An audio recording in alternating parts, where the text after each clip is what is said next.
Enfin, j'ai mon récépissé ELECAM. À quand votre inscription?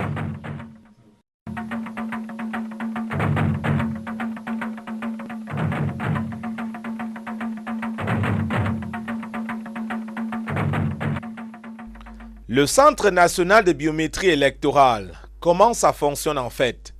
Révélation vient d'être faite à la presse camerounaise par Elections Cameroun. Il en ressort que les inscriptions biométriques sur les listes électorales et les cartes d'électeurs sont étroitement liées par un ensemble de procédés. Les inscriptions biométriques sont un point de départ, une base cruciale de laquelle dépendent les listes électorales et les cartes d'électeurs. Ces inscriptions se font principalement dans les antennes communales, encore appelées postes fixes, ou auprès des équipes mobiles. Les opérateurs de kits procèdent à la collecte des données de chaque potentiel électeur contre délivrance d'un récépissé. Les données collectées des kits sont exportées, c'est-à-dire acheminées vers le hub ou centre régional de biométrie électorale. L'on en compte une dizaine en raison d'un par région. Les hubs sont des points de stockage temporaire des données. On parle de transit. À leur fin de séjour, les données sont importées au Centre national de biométrie électorale, leur destination finale au moyen de 2 réseaux. La première méthode, c'est une méthode manuelle qui nous prenons les données des hubs régionaux à partir des clés spécialisées pour le Centre national de biométrie.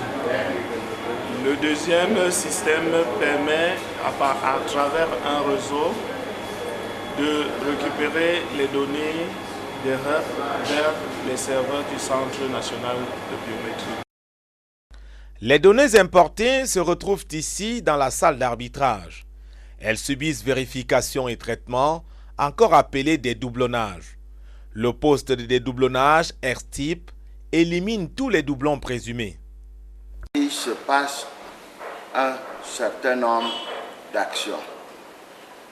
Première action, les données sont importées et vérifiées. Ensuite, ces données sont traitées pour la recherche de doublons et pour l'élimination des 10 doublons. Et après la recherche de doublons, les données considérées comme étant propres sont stockées au niveau de la base de données centrale. Après les comparaisons faciales et biographiques, les inscriptions multiples d'un seul et même électeur ou doublon sont détectées grâce aux empreintes digitales. Dans ce cas, 2 possibilités de traitement se présentent. Si l'électeur a respecté la loi, en cas par exemple de changement de résidence et malgré le doublon ou triplon, seule la dernière inscription en date est conservée. Là où les plus anciennes sont supprimées de la base des données. Si par contre le doublon est dû à une intention avérée de fraude, le fraudeur encourt des sanctions prévues par la loi. La Direction générale des élections envisage la publication des cas de fraude. C'est l'arbitrage des doublons. Si dans la décision j'ai rappelé les dispositions de l'article 122 du Code pénal, c'est parce que c'est cette disposition qui sanctionne les fraudes électorales, notamment les doubles inscriptions. Les empreintes digitales vont nous aider à rechercher le doublon très facilement. Peut-être les visages peuvent se ressembler, mais les empreintes sont très difficilement assimilables. Et nous avons, comme vous l'avez suivi dans notre décision, le système AFIS qui permet justement de traquer le doublon au cours du processus d'inscription. Lorsque nous aurons repéré des cas de doublon, ce que nous allons faire, et peut-être ce sera avec votre contribution, c'est de publier la liste de tous ceux qui ont voulu s'inscrire frauduleusement. Que l'opinion le sache, que dans telle localité, tel et tel ont tenté. Si c'est dans la même commune, une fois que l'appareil a enregistré vos empreintes, vous revenez dans la même commune, l'appareil vous rejette. Parce que vous êtes déjà enregistré et il vous reconnaît comme tel. Maintenant, si vous changez de couleur dans une autre commune, il n'y a pas de problème. Lorsque nous allons balayer pour chercher le doublon, on va vous repérer Et là, nous saurons que vous avez voulu intentionnellement vous inscrire plusieurs fois. La loi vous permet de vous inscrire. Nous ne disons pas que quelqu'un ne peut pas s'inscrire deux fois. Voilà ce que la loi demande. Si vous êtes inscrit dans une commune et pour des raisons d'affectation ou de regroupement familial, vous devez partir, on vous demande d'obtenir un certificat de radiation ou de non-inscription là où vous étiez avant. Et c'est le chef d'antenne communal qui délivre qu'effectivement vous vous êtes inscrit, mais vous avez vous-même demandé à ce qu'on vous retire de la liste. Vous remettez votre récépissé et là vous pouvez aller vous inscrire où vous souhaitez une deuxième fois. Mais si vous ne signalez pas, la machine va vous repérer et comme je le disais tantôt, on va le faire savoir et non seulement qu'on va faire publier sur notre site, peut-être à travers vous, mais nous allons remettre le copie au procureur. D'autres aspects de dysfonctionnement du processus de refonte biométrique des listes électorales font aussi l'objet de l'arbitrage. L'orthographe, les personnes qui portent le même nom et autres.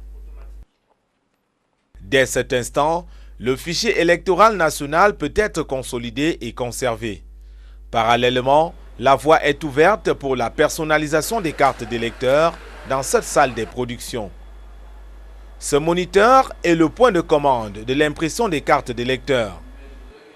Vous avez cet écran qui vous affiche les données en attente. Et une fois que vous cliquez sur ces données en attente, vous lancez l'impression. Le système ici consiste à mettre les cartes vierges de ce côté. Alors, il y a une première tête d'impression ici pour le recto. Ça va.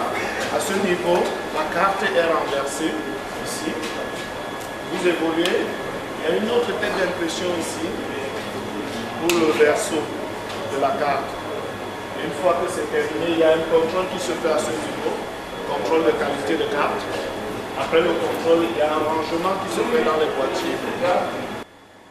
En raison de sa vitesse d'exécution très élevée, cette gigantesque machine produit 6000 cartes d'électeurs recto-verso en 1 heure, soit une centaine par minute et donc une dizaine par seconde.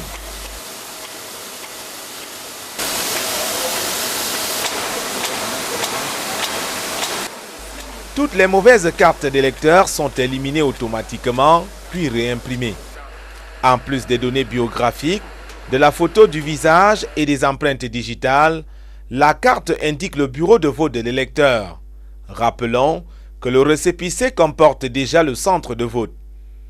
Après l'impression des cartes, s'ensuit leur empaquetage suivant une classification préétablie et ordonnée.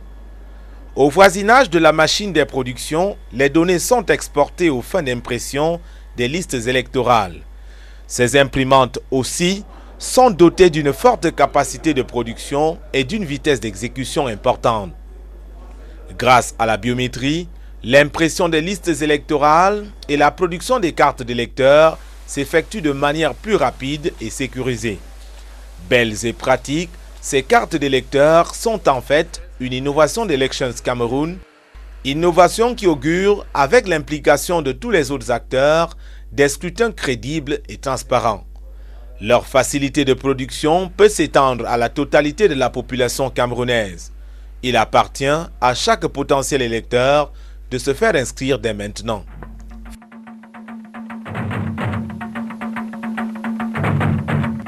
It is possible to register a number of potential electors on voter registers in view of the upcoming polls. Accomplishing this goal requires an effective and regular participation in a recompilation exercise of the other stakeholders, namely the administration, political parties, civil society, as well as other national and international actors. Elections Cameroon, for its part, has been performing its duties to the fullest. A more credible and secure biometric recompilation of voter registers is underway. ElecCam staff has received and continues to receive training in order to face up to the challenges involved. Registration is in progress in the field. The National Election Biometrics Center is almost set and ready to go operational, and at the same time all forms of consultation forums are being held. ElecCam is without any doubts playing its part. However, ElecCam cannot without help draw up a maximal register in terms of registered voters. That is why the other stakeholders are called upon to take active part in the biometric recompilation exercise as prescribed by the Electoral Code in force. The administration has up to now taken part in consultation forums organized by the Electoral Board without necessarily interfering in the management of the electoral process. This same administration has continuously offered its comprehensive support through several ministries corresponding to their areas of competence. The Ministry of Finance in terms of funding, the Ministry of Territorial Administration and Decentralization with regard to the territory. Nevertheless, the participation of traditional rulers as auxiliaries of the administration remains essential. Traditional rulers must lend their support to the sensitization drive by proposing to ELECAM suitable registration locations for its mobile teams. The national security with respect to security, as well as public law and order, or even the Ministry of External Relations regarding the diaspora, for instance. Political parties play a fundamental role in educating, informing, and mobilizing their militants to participate in the biometric recompilation of electoral registers.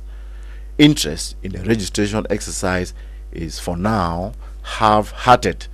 In the same vein, representation in joint recompilation commissions remains timid. Thus, ELECAM is appealing for a more effective participation of political parties. Mayors or their representatives in the councils concerned must take part in the joint commissions, given that their role